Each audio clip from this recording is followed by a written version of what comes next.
felt and how this affected performance. So this research study emerged in the context of my intermediate in my internship with adult learners in an intermediate 1 English course in Universidad, Santo Tomás. The class was composed by 28 students who were adults from different programs of the university, and 3 of them were highly motivated and fluent. However, they lacked accuracy while speaking, and they seemed unaware of their mistakes even after being corrected by the teacher. So this situation made me thought that probably their perceptions of a competent user of the language were too vague, since they were from different programs, and those were affecting their self-monitoring routines and their performance as a consequence. So the research question that led this study was, what is the importance of adult learners' perceptions or beliefs about being communicatively competent in their development of performance? And the objectives set to answer these questions were, of course, to identify those perceptions, to understand the relation between their perception and performance, and to analyze how relevant this information could be for their process of learning. This study was feasible since I had direct access to the participants' performance, and it was possible to gather the necessary information from them. It was novel because there is plenty of research regarding students' perceptions on the culture of the target language and teacher instruction. However, there's little research about their perceptions of what makes a competent user of the language and how those affect their self-monitoring process and performance.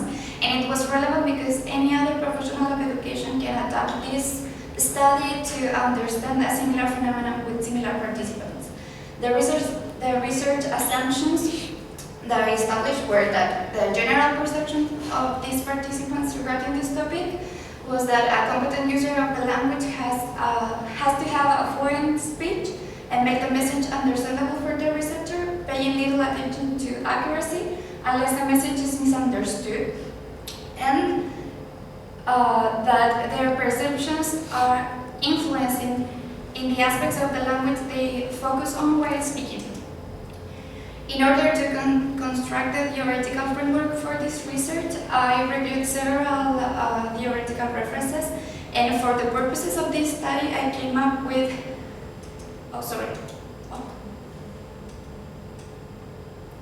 So I came up with those conceptual definitions. So for students, perceptions were understood as their previously conceived ideas regarding the topic, their self-monitoring as their attempts to self-regulate, and their communicative competence as the characteristic that makes user of English as lingua franca competent one. And in the case of fluency and accuracy, I took what the Common European Framework of Reference for Languages established for fluency and accuracy at the level of proficiency that my participants had. In the methodological framework, the paradigmatic approach was qualitative, and the design was a case study defined by Miriam in 2002 as an interactive description and analysis of an ongoing phenomenon or a particular participant, etc. The procedure was taken from Neil Thapa and Boyce, 2006, that proposed these 5 steps to carry out a case study. And for the data collection, I created a semi-structured questionnaire that had 6 questions. The first 3 of them attempted to elicit the students' perceptions on being communicatively competent and about how they consider themselves as users of the language. And the last 3 questions attempted to elicit their self-monitoring routines or attempts and the aspects of the language they focus on while speaking. For the analysis, I used categorization, specifically, the model proposed by Saldana in 2009. And regarding trustworthiness, this study is considered as reliable because it reaches credibility, since I avoided the observer's paradox, Hawthorne, and halo effect. For these purposes, the participants were told that all the information that they provided was confidential and it didn't have any effect on their marks or in their English course. And And I took a long period of time before starting to take in reports on their performance and to intervene in the classroom as a way so in that way they could get to know me and trust me, and they wouldn't behave differently as they would normally do because of my presence or because they felt important for being observed.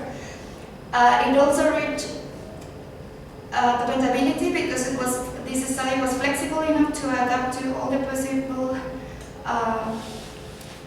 difficulties that appeared during the process. It also reached confirmability since all the information was gathered from the participants' information in the instrument and not from previously conceived assumptions. For that, the instrument went under a validation protocol in which an expert evaluated the instrument in terms of coherence and appropriateness. And I also included triangulation by cross-checking what the students elicited in the instrument with what I could observe from their actual performance in the classroom. Regarding, and apart from this, the results cannot be generalizable, but they can be transferred to a different context, and for that purpose, the setting, context, and the features of the participants was thoroughly described.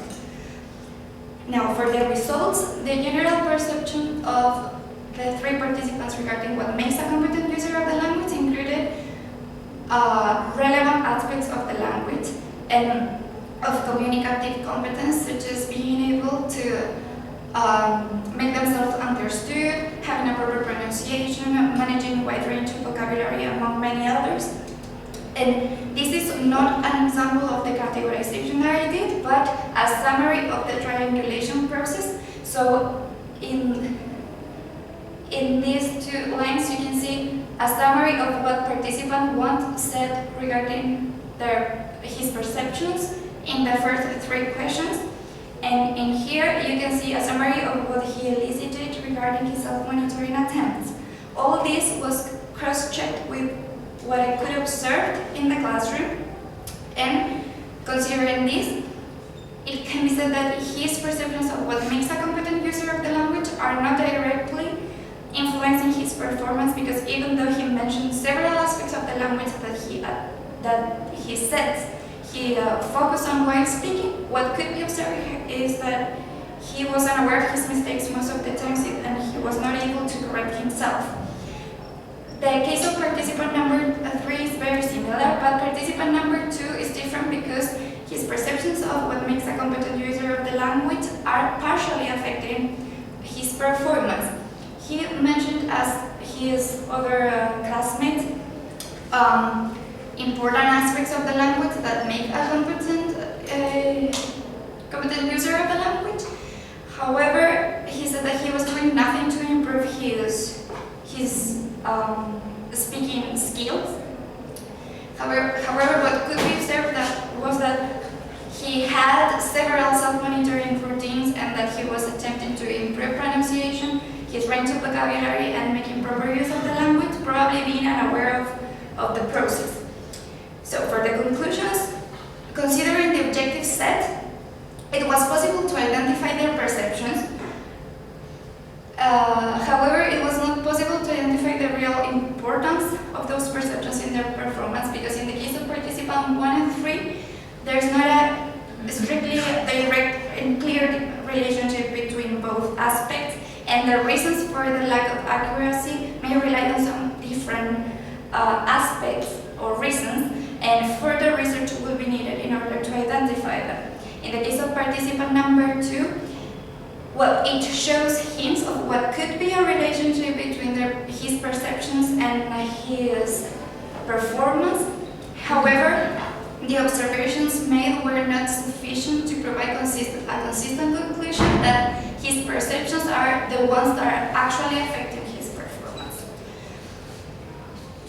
Considering the research question, it was partially answered, as I said before, because for 2 of them it was not of a great relevance. However, for participant 2 it could be more significant.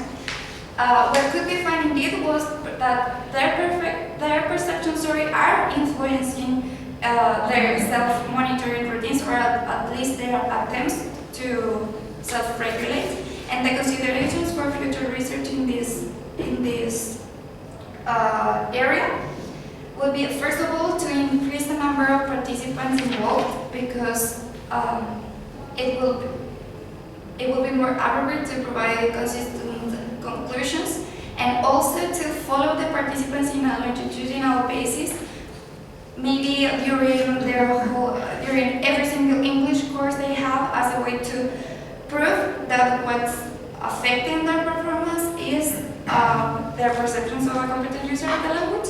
And it will be also important to detect the real reasons underlying the lack of accuracy, and attempt to tackle this situation with a research study or with different learning strategies. Now, for the metacognitive analysis concerning the strategy that I mentioned, I can say that when it comes to research study, one of my strengths is that I really enjoy doing research, no matter how challenging it can be, because I understand the value of teacher research, and as a way to contribute to the context I'm immersed in and to the field, and of course to expand my knowledge. And Scramble 2002 mentions that it's also a strength, because it allows the teacher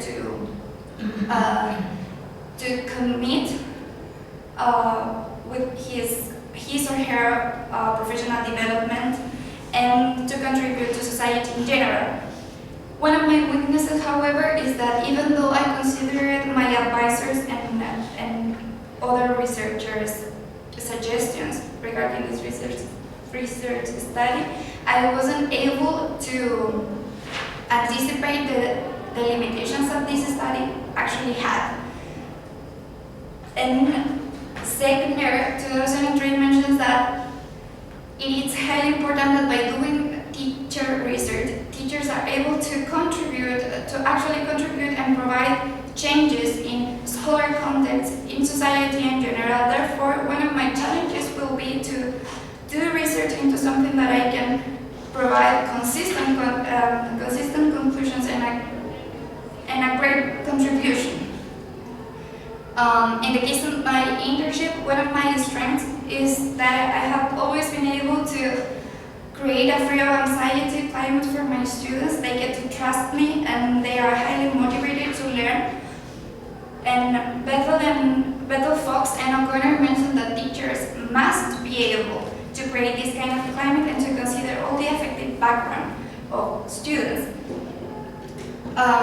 Regarding my weaknesses, what I critique is that at this stage I already have a fixed teaching style, and it's kind of hard for me to adapt it to my students' needs.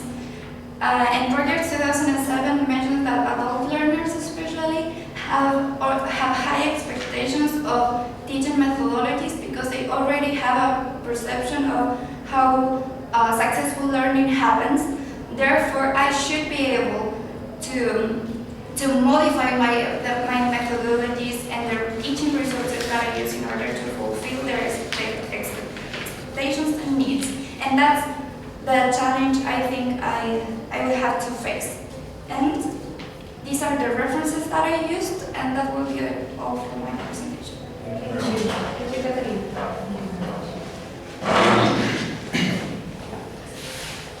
Now we will start